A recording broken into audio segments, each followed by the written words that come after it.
বন্ধুরা, তোমরা কেমন আছো? ভালো আছো আশা করি। আমিও ভালো আছি। ভালো না থাকলে জমিতে আসবো কি করে? আবার চলে এসেছি সেই তিল খেতে। আগে যখন এসেছিলাম তখনই তিল চারা তখন বসিয়েছিল, ছোট ছোট চারা বেরিয়েছিল।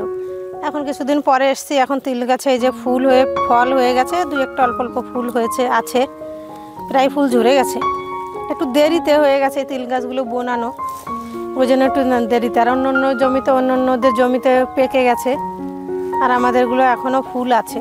কারণ এর আগে মানে অন্য ধনিয়া না কি ছিল সেগুলো তুলেছে, তারপরে তিল বুনেছে, তো এই জন্য একটু দেরি হয়ে গেছে। এখন ওই যে ফল আর ফুল আছে এখনও, এটা উঠতে একটু দেরি হবে, আষাঢ় মাস হয়ে যাবে পাকতে পাকতে। পাশের ওই দূরের জমিগুলোতে পেকে গেছে, দেখেছো? ওই দিকের দূরের জমি, ওগুলো আমাদের জমি না, অন্যদের জমি, এগুলো আমাদের জমি। আগে যারা বুনেছে ওদের গাছগুলো বেশি লম্বা হয়েছে, আর আমাদের গাছগুলো তো ওই দেখো ওরা কেটে ওই দেখো জাগ দিয়ে দিয়েছে, ওই যে দূরে কলা পাতা দিয়ে ঢেকে রেখেছে তিল। ওইদিকে দূরে অন্যদের জমিতে তিল পেকে গেছে, কেটে জাগ দিয়ে ওই যে কলা পাতা দিয়ে ঢেকে রেখেছে। তো 10-15 দিন ওরকম থাকবে, তারপরে ছড়াবে, ছড়িয়ে তারপরে তিল আবার এইভাবে প্রসেসিং করে বের করে। আর আমাদের এখনও এই যে গাছে ফল হয়েছে, ফুলও আছে। এটা মানে দেরি হবে, আরও 1 মাস মনে পরে কাটতে হবে, আষাঢ় মাসে।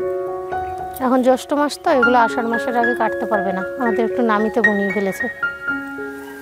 নামি মানে দেরি।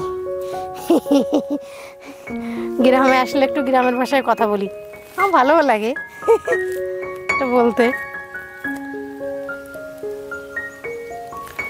জমির আলের পাশ দিয়ে প্রচুর হেলেঞ্চা হয়েছে। হেলেঞ্চা না মালঞ্চ বলে? না না না না, মালঞ্চ। হেলেঞ্চা তো জলে হয়, সেই খায়। এইগুলো অনেকে খায় বা গরুরে কেটে খাওয়ায়। এগুলো হচ্ছে মালঞ্চ। এই যে এরকম দেখতে। হেলেঞ্চার গায়ে হচ্ছে কুকড়া কুকড়া হয়, সেগুলো জলে হয়, সেগুলো খায়। আর এগুলো ভাজা করে অনেকে খায়।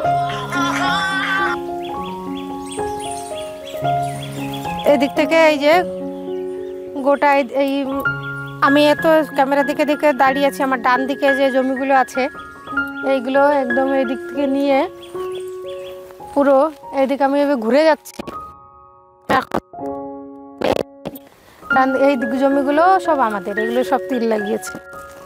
এবারে এই মাঠে ধানই চাষ করেনি, সামনে মাঠে ধান চাষ করেছে অল্প, সামনে মাঠেও তিল আছে, ধান অল্প করেছে, ধান তুলেছে, বাড়ি নিয়ে এসছে ধান আজকে। চলো চলো, গরম লাগছে।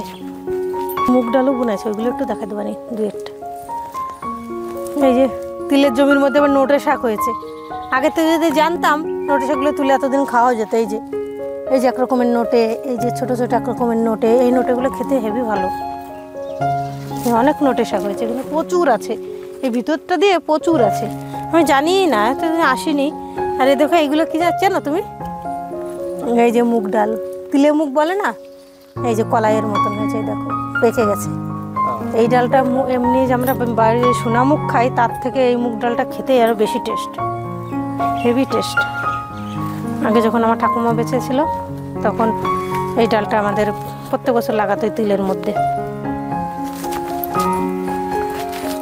কলা গাছে কলা নেই,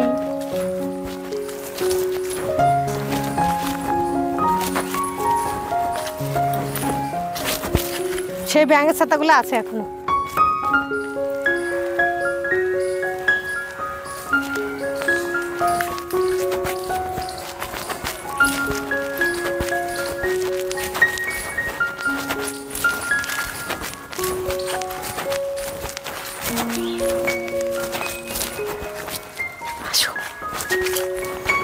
চলো এবার যাই বাড়ি।